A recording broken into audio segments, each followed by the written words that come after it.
Di situ ayah sama ibu udah nggak ngurusin lah. Mereka udah sibuk ribut aja berdua. Nggak lama kemudian, tahu-tahu ibunya teriak histeris, gengs. Farah yang padahal nyata musiknya udah kenceng ya, kaget juga dia kedengeran sampai itu suara ibunya masuk. Pas Farah lari ke bawah nih, dia ngeliat si ayah itu lagi kayak muntah-muntah gitu, gengs. Dan dia muntahnya kayak ada jarum. Jadi bentukannya kayak jarum kecil-kecil warna hitam gitu, tapi kayak apa ya?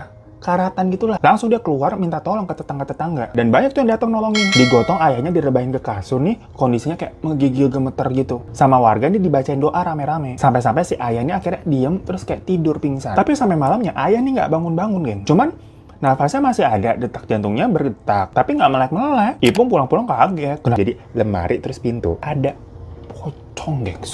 Ipung refleks teriak, kaget lah. Dan ibunya juga bangun kaget, kayak kenapa Pung? Pocong bu, pocong gitu. Ibunya langsung nyalain lampu di samping kasur kan. Dilihat nggak ada apa-apaan. Ngaco kamu, bikin kaget orang tua aja. Kalau ayah kamu nih jantungan gimana? Udah tahu kata dokter tadi ini jelas stroke. Ya cuma tadi kan Ipung beneran ngeliat. Tapi emang pas ibunya nyalain lampu, pocongnya hilang. Ipung langsung lari ke kamarnya sendiri, ketakutan dia. Nah dari pintu, kasur pasien kan masih agak ketutupan tirai, yang kayak bisa ditarik buat nutupin semuanya kayak korden gitu loh. Nah Farah ngeliat di situ ada siluet tinggi banget. Nggak tahu itu dokter atau perawat mungkinnya lagi ngawasin si ayah. Ya udah Farah masuk terus ngintip dong.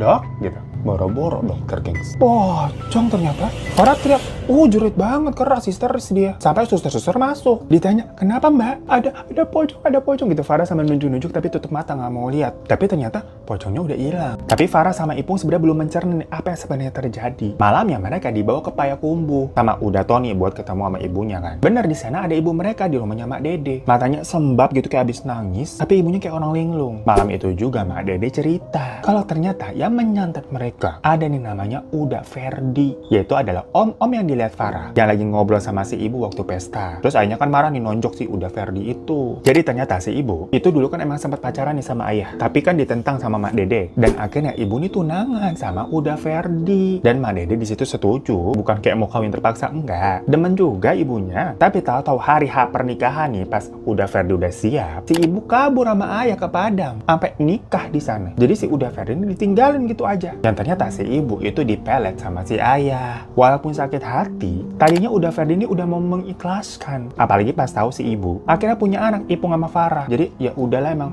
gimana ya, takdir kali bukan jodoh saya. Tapi pas ketemu terakhir kemarin lagi, Uda Ferdi ini kayak semacam timbul rasa seharusnya mikir ibu nih harusnya menikah sama dia. Alah yang ditambah si ayahnya ngajak ribut, tau-tau mukul dan ampe ngeludah juga. Seakan kan kayak, lah lu yang salah, lu yang ngerebut Novi dari gua, padahal gua juga diem-diem baik, kenapa lu yang ngegas begitu kan?